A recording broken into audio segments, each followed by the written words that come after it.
Stock മാർക്കറ്റിൽ നിന്ന് ലാഭം ഉണ്ടാക്കുമ്പോൾ ടാക്സ് എങ്ങനെ ലാഭിക്കാമെന്ന് നോക്കിയാലോ. നിങ്ങളുടെ പണം ലാഭിക്കാൻ സഹായിക്കുന്ന 5 കിടിലൻ ടിപ്സ് ആണ് നമ്മൾ ഇന്ന് സംസാരിക്കാൻ പോകുന്നത്. ആദ്യമായിട്ട് ലോങ് ടേം ക്യാപിറ്റൽ ഗെയിൻ ആനുകൂല്യം പ്രയോജനപ്പെടുത്തുക. ഒരു വർഷത്തിലധികം കൈവശം വെക്കുന്ന ഷെയറുകൾ വിൽക്കുമ്പോൾ നിങ്ങൾക്ക് 1.25 ലക്ഷം രൂപ വരെയുള്ള ലാഭത്തിന് ടാക്സ് കൊടുക്കേണ്ടതില്ല. അടുത്തത് ടാക്സ് ലോസ് ഹാർവസ്റ്റിംഗ് ആണ്. അതായത് നഷ്ടത്തിലുള്ള ഷെയറുകൾ നിങ്ങൾ വിൽക്കുമ്പോൾ ആ തുക ലാഭവുമായിട്ട് അഡ്ജസ്റ്റ് ചെയ്ത് നിങ്ങൾക്ക് ടാക്സ് കുറയ്ക്കാൻ പറ്റും.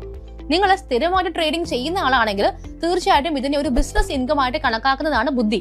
ഇങ്ങനെ ചെയ്തു കഴിഞ്ഞാൽ നിങ്ങളുടെ ഇന്റർനെറ്റ്, ലാപ്ടോപ്പ്, ബ്രോക്കറേജ് എക്സ്പെൻസസ് ഇതൊക്കെ തന്നെ ലാഭത്തിൽ നിന്ന് കുറച്ച് കാണിക്കാനായിട്ട് പറ്റും.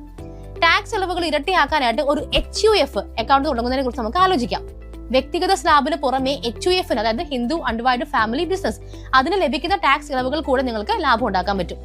ഇനി വിദേശ ഓഹരികളിൽ നിക്ഷേപിക്കുന്നവർക്ക് DTAA double taxation avoidance agreement പ്രകാരം 2 രാജ്യങ്ങളിൽ ടാക്സ് അടയ്ക്കുന്നത് ഒഴിവാക്കാൻ പറ്റും.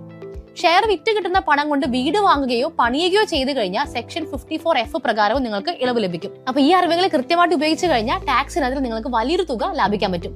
അപ്പൊ നിങ്ങളുടെ ഇൻവെസ്റ്റർ കൂട്ടുകാർക്ക് ഈ വീഡിയോ ഷെയർ ചെയ്ത് കൊടുത്തോളൂ. ഇതുപോലുള്ള ഇൻഫോർമേറ്റീവ് വീഡിയോസിന് വേണ്ടിയിട്ട് ഫോളോ ചെയ്തോ.